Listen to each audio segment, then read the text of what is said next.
Footage has emerged of an independent candidate backed by the Muslim vote engaging in what many will regard as disgusting misogyny.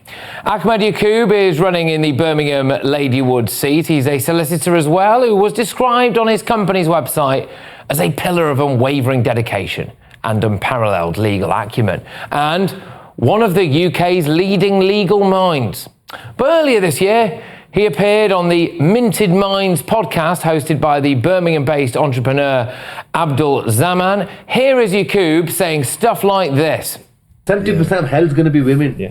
Like, look, Yes. we should. We don't want to get close on that. No, I'm just thinking, like, obviously, when people, especially women, when they listen to conversations like this, they're gonna probably think we're a bunch of sexists. Yeah, we hate that. No, look, you know, Muslims. I can speak for Muslims. Women are our most prized possession. But women for us are like roses. You know, a rose. Yeah, just for clarity, he was the one at the start there saying 70% of hell is going to be women. He also said stuff like this. Everyone's got a role in society. Everyone's got a role in the household. In my household, I'm the man. I'm the king. I call the shots. Alhamdulillah. And my missus, alhamdulillah, she listens to me. She appreciates it. Because women want men. Women want men. Women want real men who go out, who go out there and provide. Provide and then protect. She could be the queen, and she could look after the children. She could look after our kids. Okay, and there is a bit more as well. The men go on to discuss women making money by dancing on TikTok, and Yaqub has some eyebrow-raising legal advice for his mates. To masculinity, I personally would give her a backhander. Are you saying if she comes up in your face and sprays, you will defend yourself? Yeah, not very funny, that, is it? The question, I think, is this. Should somebody who holds these views be allowed to run as a candidate at this election? Let's get the thoughts of my panel. I've got political editor at The Express, Sam Lister, Tory peer, Lord Bailey, and I've also got ex-Labour Party advisor, Matthew Larser. Sam, I'll come to you first on this. You've got a chap there who is a solicitor, claims to be one of Britain's eminent legal minds, saying legal advice to someone who's just said that he would give his missus a backhander. Should that person be allowed to run for office, do you think? Well, I think he should not be allowed to practice as a solicitor for a very big start. When it comes to running for office, because he's not a member of a party, it makes it very difficult. I don't think there is any law that stops cranks and crackpots from standing. And we've seen that the Gaza conflict has led to a rise of these kinds of lunatics standing for office. I mean, it makes my blood boil to see that. He talks about hell being 70% full of women, and I would rather spend the rest of eternity in that hell than a second in a heaven with him. But I doubt he'd be very disappointed by that, because I don't think he likes women who have their own thoughts and also earn their own money, which gives them independence. Yeah, well said. Sean, this guy's running on an overtly pro-Gaza ticket. I just wonder if that is a window into the viewpoints of certain people from certain cultures in this country. I tell you, there'll be a lot of people at home now who have made a decision to support Gaza. They will look at that and think, hold on, who am I supporting? I'll challenge you one.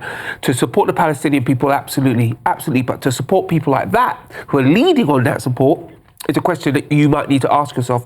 But the deeper thing, unfortunately, because he isn't part of a party, he will get away with that. And he will receive support because people won't see that, which is really, really unfortunate. Yeah, he's an independent candidate.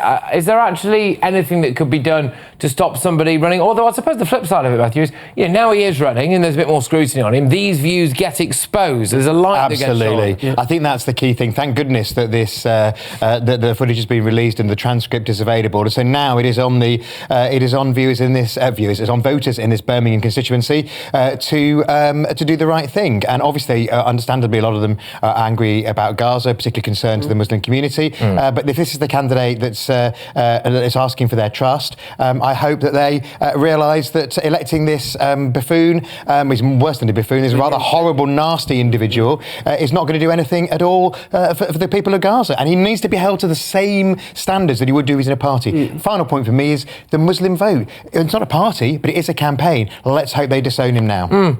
The other thing to say, though, as apparent as his views are, we mustn't get to the situation where our legal system or some quango gets to decide who runs. Democracy is messy. People have opinions that people do not like, but the basis of democracy is the right to offend. The basis of democracy is to be able to have the opinion you have, not the one that the state has handed down. Yeah, and again, it's possible. Go on, something like. No, I was just going to say, I think the problem is the conflict in Gaza is obviously one that's caused great upset, and I do completely understand that there are two sides of this that are really, really very, very upset. But I don't think that should be giving cover to people like this. Totally. And they are using it to stand for office. They're using that desire of people who are upset about what's happening in Gaza to stand for office, and it's giving them cover. It's giving cover to people who really have no business to be standing for office. One of the things that I can't help but notice about this is, you hear a lot of bad things said about, like, oh, what's he kind of like middle-aged white man at a golf course saying when he's around the bar with his mates? And yeah, all right, some of that might be quite unsavoury, but you did have some quite young people there, youngish people, chatting around, and he obviously felt comfortable enough and that his views were widespread enough to be able to say things like, keep your queen indoors and don't let them go out tarted up. I'm paraphrasing here, obviously, but then saying, oh, if you're saying that she got in your personal space after that individual next to him there is that you give her a backhander. Somehow, I do worry a bit about women's rights in the Muslim community. Yeah, I mean, if only it was confined to one community, it isn't. It is an issue. Because women want men. Community, domestic abuse and misogyny, then we could tackle it. But it isn't. As we know, it's not all men. Let's be absolutely clear about that. But there are men who are abusive to women, and it is difficult to tackle. And if they feel emboldened by the people they're sat around making these comments to, it really does not help. It's about a culture, isn't it? If you come from a culture of a group of men, black, white, blue, green, whatever, if that's their culture, then these things are more likely to happen because it goes unchallenged.